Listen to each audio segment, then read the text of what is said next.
Hi and welcome to Origins of MPRV News, Part 11, 2016. I guess this episode should be called When Andy Met Shelley. Things have been going really well with Miglin's punk rock video. I have been videoing bands for 2 years now and piled up a rather lot of footage. I got approached by another video channel that was getting a lot more views than the footage I was putting up on Facebook, and to help the Birmingham bands I decided to join this video channel and basically get the Birmingham bands bigger coverage than what I could provide with the videos I was just solely putting up on the Facebook page. I also decided it was time that I branched out a bit from just covering shows in Birmingham, and the Punk for Pam event came along in Manchester and I decided to make the trip up. It will be my first trip to the Star and Garter, an iconic punk venue that I've been meaning to visit for years and I never got round to doing it. Now was my chance. As soon as I got to the Garter, like most people who do media, you start looking for a good place to either take your photos or video. I managed to find a really good spot to video, and I videoed a large chunk of the Drongos for Europe set. The angles were good because I could get a good shot of the audience and the band, and if I wanted to, both at the same time. As soon as the set had finished, I was just getting down from the spot where I videoed from, and this girl who appeared to be drunk just appeared out of nowhere and said, "That's my spot, move." Just like that. I was somewhat shocked about how I was spoken to, for no reason.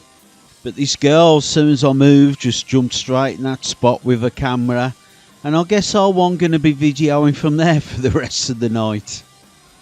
I did the rest of my videoing from the other side of the stage.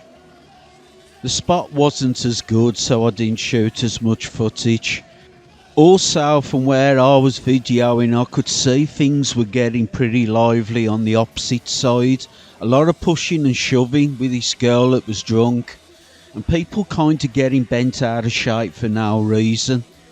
Towards the end of the night, Danny, the drummer for Drongos of Europe, had kindly offered me a ride home in the van with Drongos and GBH to save me getting the train home.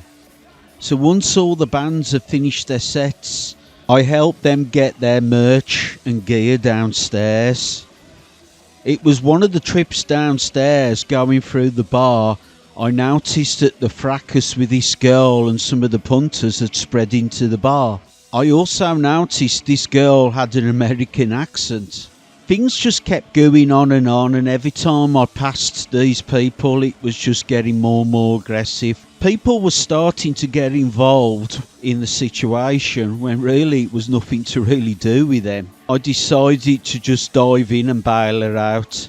I figured that being an American, she was probably on vacation, going around England, different places, and just saw this gig pop up, and being a fan of GBH and Drongos of Europe, had decided to go with a vacation camera in tow. So I just walked into the pack of people and say, "Whereabouts of America are you from?" By now this girl was really out there and really drunk. So I just got my arm around her and just pulled her away from the people and got her outside into the air and try and get some sense out of her.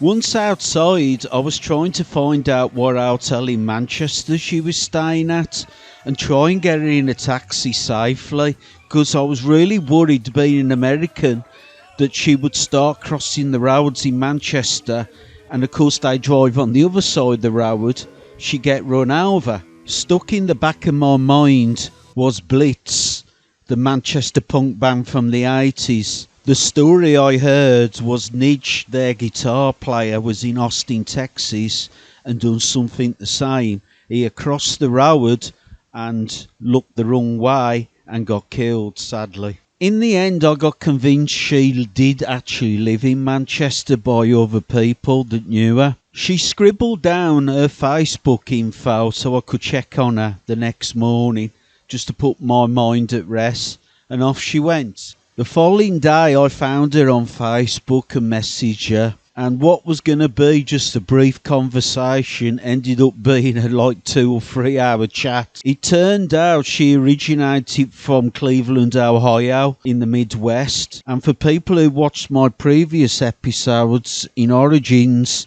they will be aware that I spent a hell of a lot of time in the Midwest. So there was kind of a connection there for the conversation to just go longer and longer.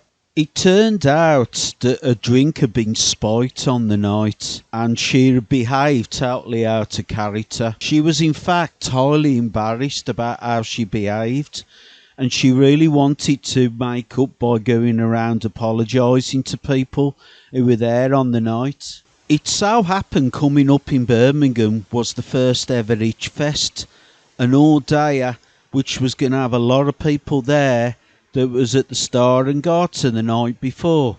It so happened also that the Itch Fest I was going to be making my video debut for this new punk channel I had joined. I had actually gone and invested in a better camera, a full HD one, and a tripod. As I was doing everything on my own and I needed to do interviews of bands for this channel, I needed something to hold the camera while I was doing the interview. I have to be honest, I was not looking forward to being on camera and I was really nervous about doing interviews. I'm one of those who likes to hide behind the camera, not be in front of it. On the day, Shelley offered to hold the camera to save me taking the tripod along, so that was a great help.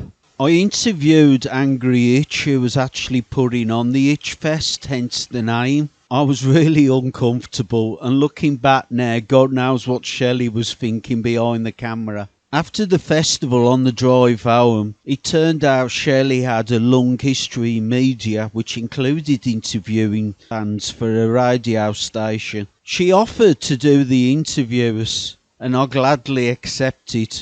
Now there was no need for the tripod. I could hold the camera and Shelley could do the interviews. All of a sudden, this video channel I had joined had gained a solid team in the UK, ready to rock and roll and give these bands the push they deserve.